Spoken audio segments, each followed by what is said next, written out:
Hi hello नमस्कार दोस्तों। आज आपका फिर से स्वागत है आपके अपने YouTube channel Anil R classes में। आज मैं सीटेट जुलाई 2020 के लिए महत्वपूर्ण प्रश्नों को लेकर के आया हूं। आज का विषय है पर्यावरण शिक्षण भाग 2, जिसमें कुल प्रश्नों की संख्या है 12। आप सभी लोग इनको ध्यान से पढ़ेंगे और देखेंगे, समझेंगे। चलिए शुरू करते हैं आज का पहला प्रश्न। आज का पहला प्रश्न आपके स्क्रीन पर आ चुका है। पहला प्रश्न कह रहा है, टिन खेती का प्रचलन भारत के किस राज्य में है? जो टिन खेती है वो भारत के किस राज्य में की जाती है? वो option number A Assam, B Tripura, C Mizoram, D Nagaland. जल्दी से कमेंट करेंगे। इसका ऑप्शन नंबर सी सही है। ऑप्शन नंबर सी, यानी कि जो टिन खेती है वो मिजोरम में की जाती है। अब टिन खेती कैसे की जाती है? ये मान लीजिए एक बॉक्स है, इस बॉक्स में कुछ अनाज रखा हुआ है। ये अनाज जितनी ज़मीन में बोया जाता है, ये अनाज जितनी ज़मीन में बोया जाता है, यही जो प्रोसेस है वही टिन खेती कहलाती है। ठीक है। अब अगला प्रश्न है, हाँ एक चीज़ और, इसमें जो मिजोरम है तो मिजोरम की कैपिटल याद रखेंगे। मिजोरम की कैपिटल होती है आइजॉल। मिजोरम की राजधानी आइजॉल है। नेक्स्ट प्रश्न पर चलते हैं। अगला प्रश्न कह रहा है, खाद्य संरक्षण के लिए निम्नलिखित में से कौन ठीक नहीं है? ऑप्शन नंबर ए आलू चिप्स, बी है दूध पनीर, सी सेब जैम, डी कच्चा आम अचार।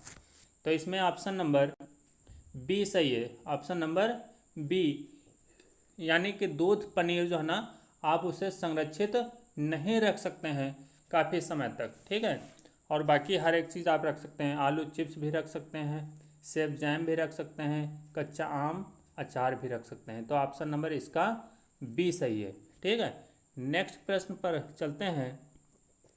अगला प्रश्न कह रहा है कि सूर्य का आयतन पृथ्वी से कितने गुना बड़ा है?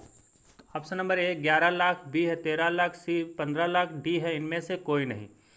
तो इसका ऑप्शन नंबर बी सही है। ऑप्शन नंबर बी कह रहा है 13 लाख, यानी कि सूर्य का आयतन पृथ्वी से 13 लाख गुना बड़ा है। जैसे आपका सूर्य ये है और पृथ्वी आपका ये है, तो यानी कि ये सन है और ये अर्थ है। तो यानी कि जो सूर्य होता है वो पृथ्वी से काफ़ी बड़ा होता है, यानी कि 13 लाख गुना बड़ा होता है। ठीक है। नेक्स्ट प्रश्न पर चलते हैं। अगला प्रश्न कह रहा है, किस ग्रह को लाल ग्रह के नाम से जाना जाता है? तो option number A Budh, B Shukra, C Mangal, D Brihaspati.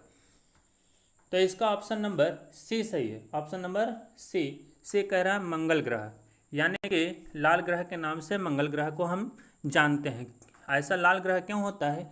क्योंकि लाल ग्रह, इस जो मंगल ग्रह है, उस मान के चलो ये मंगल ग्रह है, इसकी सतह ये है, तो इसकी सतह क्या होती है? लाल होती है। इस सतह के कारण ही मंगल ग्रह क्या दिखाई देता है? लाल दिखाई देता है। इसलिए मंगल ग्रह को हम लाल ग्रह के नाम से भी जानते हैं। अगले प्रश्न पर चलते हैं। अगला प्रश्न कह रहा है कि खाद्य संरक्षण के संदर्भ में असत्य कथन की पहचान करें।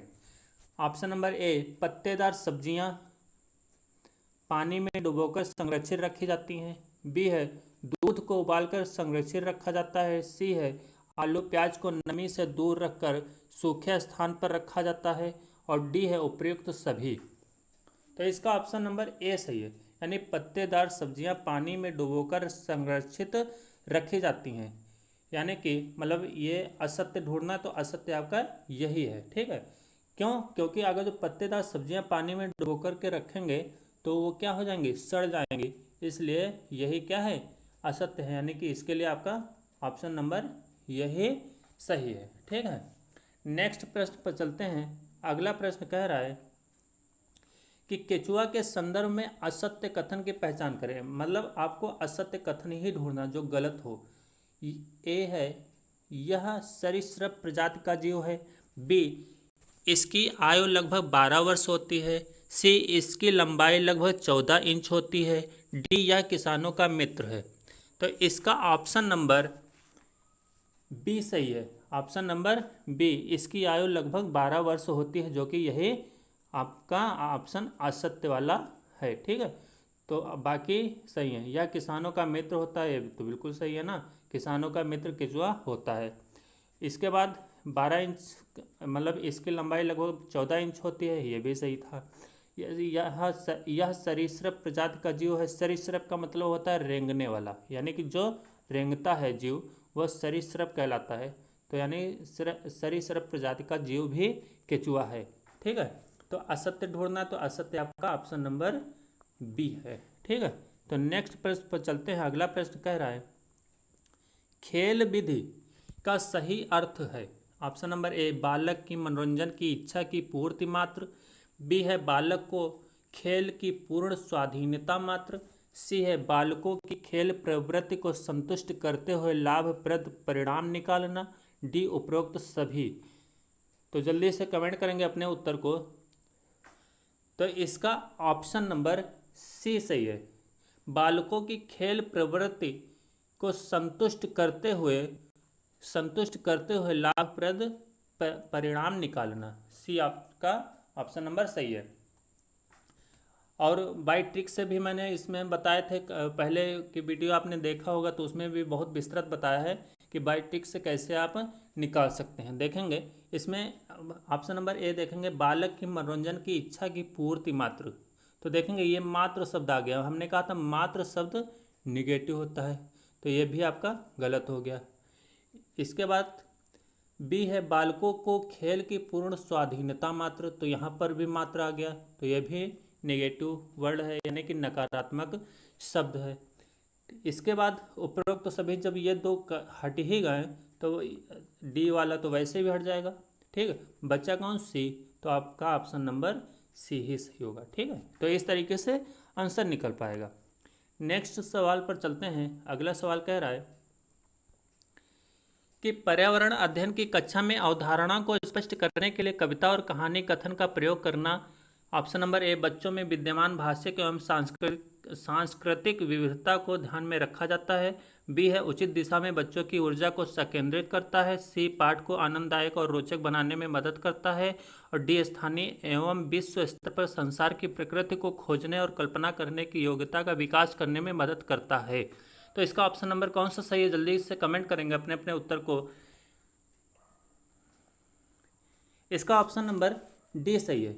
ऑप्शन नंबर डी, स्थानीय एवं विश्व स्तर पर संसार की प्रकृति को खोजने और कल्पना करने की योग्यता का विकास करने में मदद करता है। ठीक है, तो इसका ऑप्शन नंबर डी है सही है। नेक्स्ट प्रश्न पर चलते हैं। अगला प्रश्न कह रहा है खेल विधि से शिक्षा देने वाले स्कूलों में शिक्षा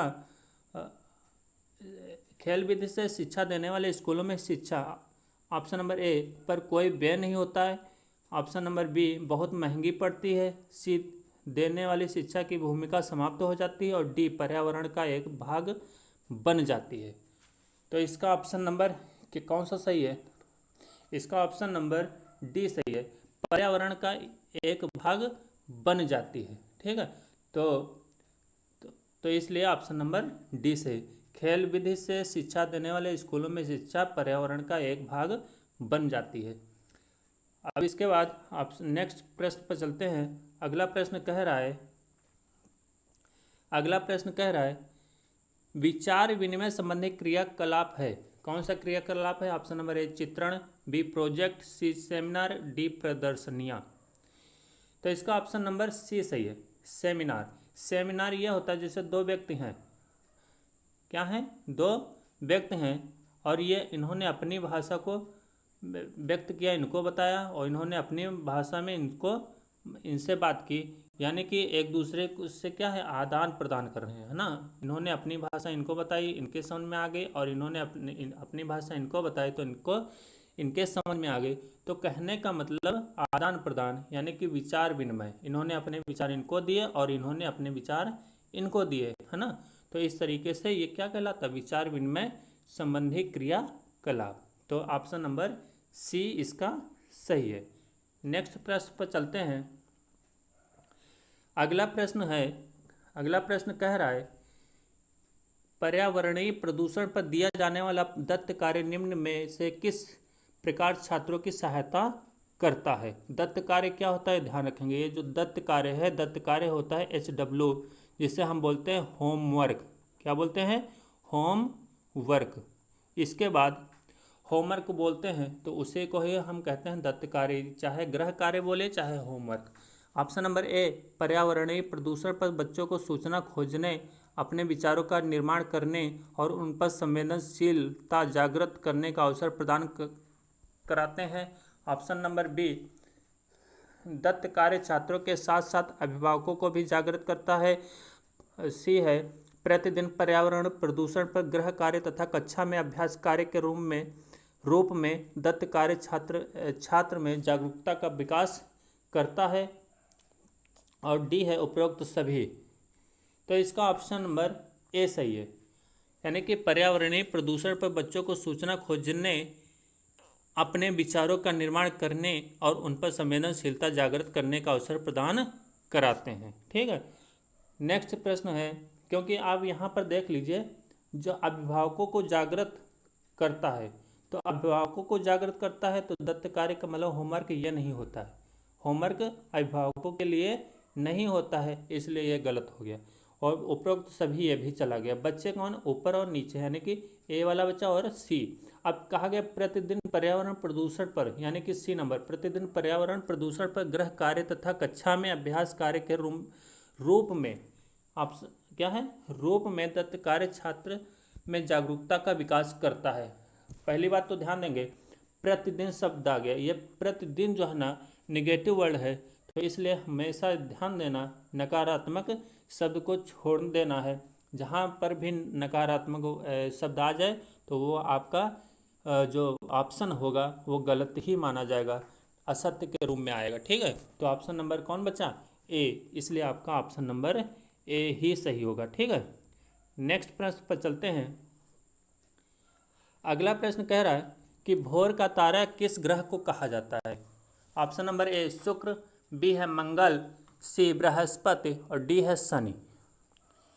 तो ऑप्शन नंबर ए सही है आपका, ऑप्शन नंबर ए, यानी कि शुक्र ग्रह को भोर का तारा कहा जाता है। ठीक है, और इसे एक चीज़ और ध्यान देंगे, भोर का तारा इसे कहते ही हैं और इसके साथ ही साथ इसे हम सांझ का तारा भी कहते हैं। क्या कहते हैं?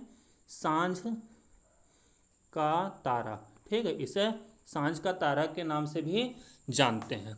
और इसका दूसरा नाम आप शुक्र तो कहते ही हैं, और इसका दूसरा नाम है, शुक्र का ही दूसरा नाम क्या है? सुकवा, जिसे आप बोलते हैं अपनी भाषा में, गांव की भाषा में क्या बोलते हैं? सुकवा। तो ये सुकवा के नाम से भी जानते हैं। ये सुबह सुबह करीब 4 बजे निकलता है। ठीक, सुबह के समय में 4 बजे के आसपास में ये शुक्र ग्रह मतलब निकलता है, जिसे हम भोर का तारा और सांझ का तारा भी कहते हैं।